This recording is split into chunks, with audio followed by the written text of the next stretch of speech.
Ассалаумағалейкум, қалайсыздар? Көкбұлақ арнасы көрермендері.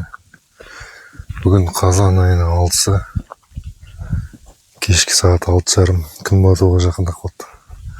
7-тен кете күн батады бізде. Күнде біраз қысқарып кетті. Түн ұзақ. Көкдөнен дейтін ер суға келіп отыр, құдыққа. Соны суға жеңішіп құдыққа келіп түгендеп саған түйеді екен. Өткенде жылқылардың шығындау басылды деп алдыңғы видеода айтқан болатын. Соны келесі күні күн жылынып кетті. Содан күн жылылық қайтты. 20-23 градусқа дейін күндіз көтеріліп тұр. Жер көктеп жатыр мынандай болып. Неден көрінер ме екен?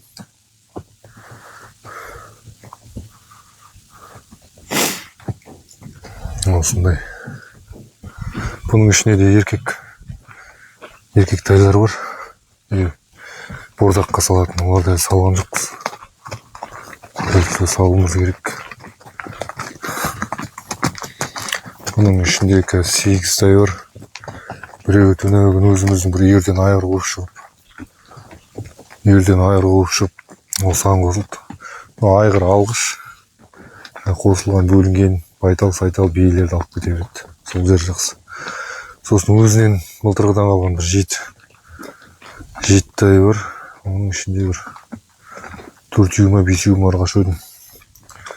Сонда мұның ішіне жемге салатын 2 тай бар қазір. Су тосып кетті, ажырдан қайтарыпсың. Жоқ, астылда бар екен шамал.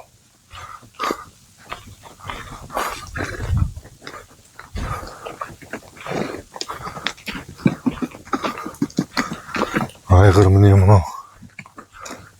Ең артық қалан айғырым.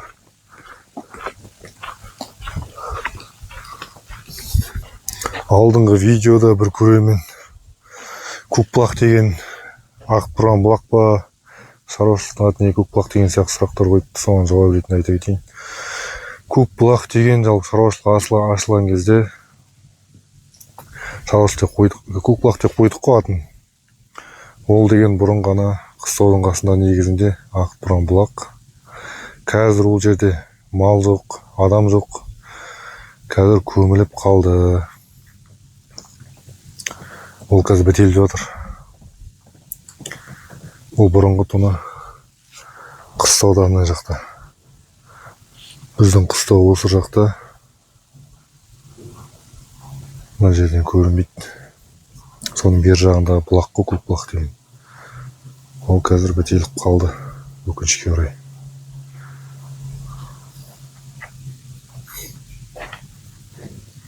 Көкдөненде суын ішіп болды. Жылқысы өрісіне кетіп бара жатыр. Жалпы жылқылар ойлап тұрғанда әлі тұраннан су ішіп жатыр. Далада болсын суы көп әлі. Үй жаққа келдім.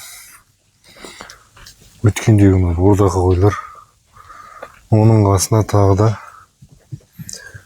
10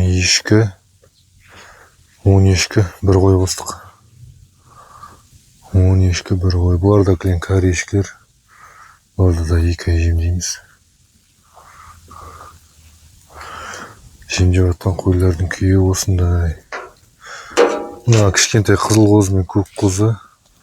Өткенде шілдеде туылған қозылар ғой. Бұның шешелері де тоқтасқан қой болып шықты. Бұларды салып тастадық. Шешелер жүдеу бұларды. Мына бұрынғы жемделіп тұрған қойлар. Күйлері жаман емес, жақсы болып жатыр. Енді біз күнінде ішінде жүргесін көп білінбейді, бірақ мен көзіме жақсы болып қалған сияқты күйлері. Жақсы тұрсып, шалғысып кетеді екен. Мына кішкентай қозылар да жем-жеу үйренер. Өткенде туылғандар олар, егіздер. Бұларға жем қанша бөлетінін айта кетейін. Қазір мына жерде 22-23 қой, 10 ешкі. Бұларға 8 литрлік шелекпен 3 шелек арпа, 2 шелек кебек таңертеңгі уақытта, 3 шелек арпа, 2 шелек кебек кешкі уақытта. Солай беремін. 2 мезгіл суы бір мезгіл шөп беремін, сосын түстің уақытында. Кейде 2 мезгіл салып тастаймын шөпті әртүрлі. Жалпы жемдейтін мал көп шөп бермеген жақсы, бір мезгіл жеткілікті. Үйде болғасын аямай салып жатырмыз.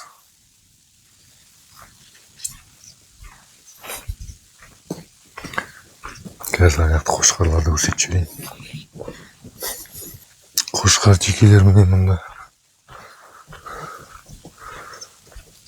Бұйырса ертең болмаса арғыны 2-3 жерден қошқарлар шығып тұр, бұйырса барып көреміз, ұнағанын аламыз.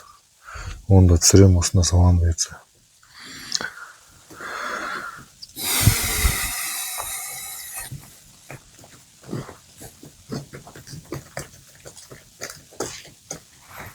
Жемдерін жеп алды. Өткенде бір көрермен пікірге жазып үйде немен жылтасыздар деп. Үйде жалпы пеш қой, шымылдық пеш дейді. Сондай пеш, сосын тоқпен жылтатын пеш бар. Тоқпен болғанда кәдімгі отопление ғой. Тек пеш тоқпен жасайды, газбен емес, тоқпен. Сондай пешпен жылтамыз. Көбінесе сондаймен 40-45 градусқа қойып қоямыз. Алдыңғы видеоларда да айттым, бұл жақта қыс жылы өтеді деп. Сол қатты аяздардың кездерінде, минус 10-15 болып кеткен кезде ғана жаңағы үйдегі пешке ағаш салып пеш жағамыз. Бұлай уақыттың бәрінде тоқ пеш қой. Қазір сүріп көрсетіп жіберейін. Міне осындай пеш. Бұл дейтін өте керемет, негізінде Қазақстанда жасалған. Өте жақсы жылтады. Температураңызға байланысты қойған. Әзір бұны қосқан жоқпыз. Себебі күн жылы әлі. Бұның бір минус жері ақшасы қымбатқа шығады. Жаңағы тоғын мысалы күшейтіп 50-55 градусқа температурасын 60-65-ке қарай қойсаңыз, ақшасы қымбатқа шыға береді. Бұлай 45-40-қа қойып қойсаңыз да болады. Осындай пеш. Мына жерден қойды қарап тұр едім ғой. Ана 5 теңгеде ар жағынан бір қайта жібердім, бер қарады. Олай кетіп қойдым. Содан өздері келіп жатыр. Мына бер жағындағы жылқы. Оның ар жағында қойды. Шаңытып келіп жатыр. Жаңа көбдеңнен ғой кетіп жатқан. Қойлар әне асфальттың үстіне шығып жатыр. Келіп жатыр екен. Сосын осыдан 2-3 күн бұрын түйелердің кейбіреулеріне жабулар жаптық. Салқын болып кеткен кезде. Мынаған жабылған жоқ.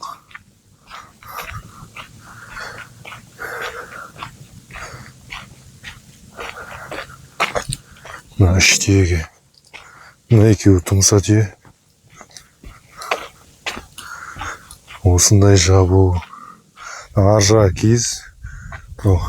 Өшек қап қой қап. Тониктер от цементтің. Соның қапшығы. Мынанікі кенеп.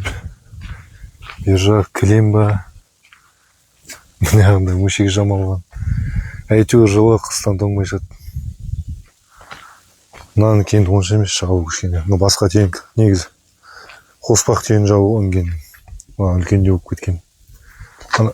Кетші. Бастырған жібі. Алып кеткен ол бағарда. Қалғандарына да бұйырса жабамыз енді.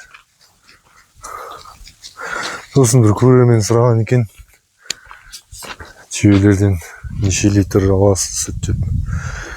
Түйелерден қазір жаздағыдай емес, сүт дейтін тартылып кетті ғой.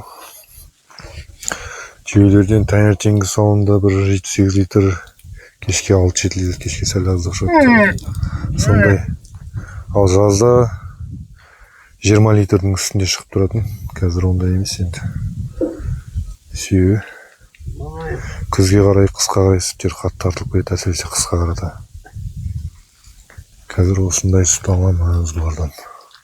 бір жағынан бұлардың ішінде дейтін төртеуі тұмса түйе ғой, тұмса деген бірінші туып тұрған. Сондықтан сүттері азаңдап алады. Егер сақа түйелер болса жақсы еді. Кілең тұмса түйелер, но ішінде тек үшеуі сақа түйе.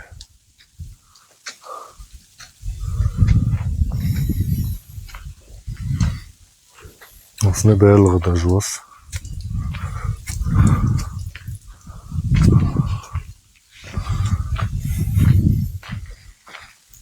Тек мына бір түйе кішкене құсатыны бар адамға қалды. Қалғандары жұп-жуас.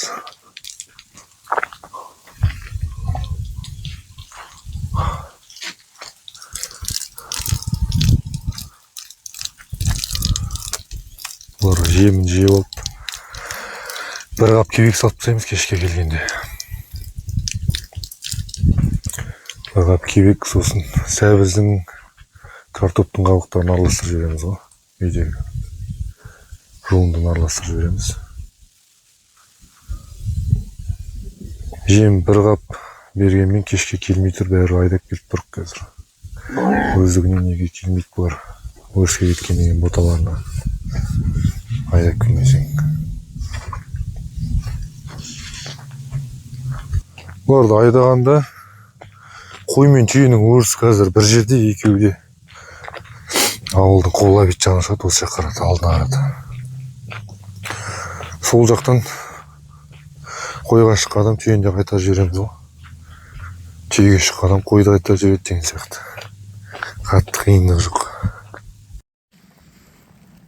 Кешкі сағат 7:37. Күн батып кетті. Ақшам уақыт. Қой қамайын деп отыр. Қойлар торы қорада жатыр әзірше. Күн салқындағанға шейін, күн жылы әзірше. Қазір торыға апарып қамаймыз.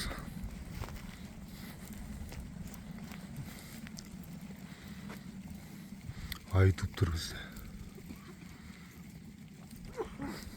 Бізде мына кешке айдың жарығы дейтін жап-жарық болып тұрады түнде. Салып мен бір интернеттен бір ақпарат оқыдым. Осы жұлдыздардың ең көп түнде көрінетін жер осы Маңғыстау облысы екен. Дүниежүзі бойынша солай сияқты, қателеспесем. Мына қалалық жерде тұратын адамдарға айдың жарығы көрмейді, себебі жарық шамдармен айдың жарығы байқалмайды. Мынандай бізде далада тұрғасын, ай деген түнде күн құсап жарқырап тұрады. Даланың бәрі жап-жарық. Фонариктің бері емес далада жүргенде. Сондай болады.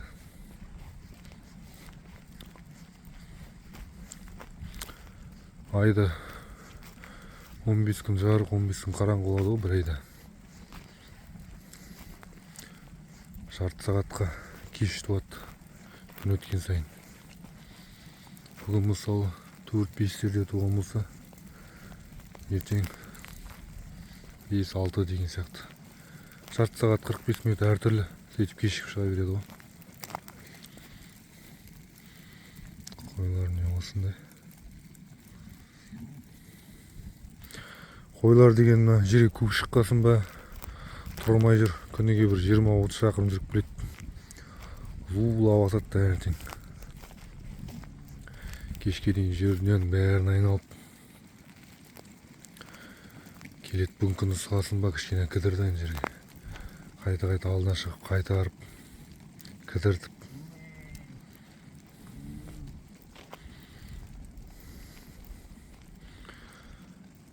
Мынау торы қорамыз.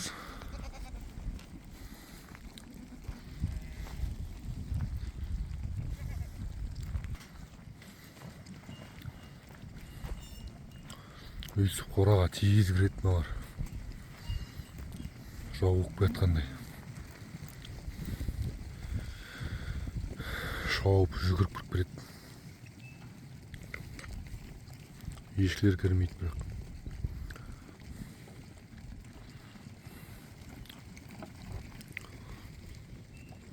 Күн мына жақтан батты. Осымен бүгінгі видео тәмам.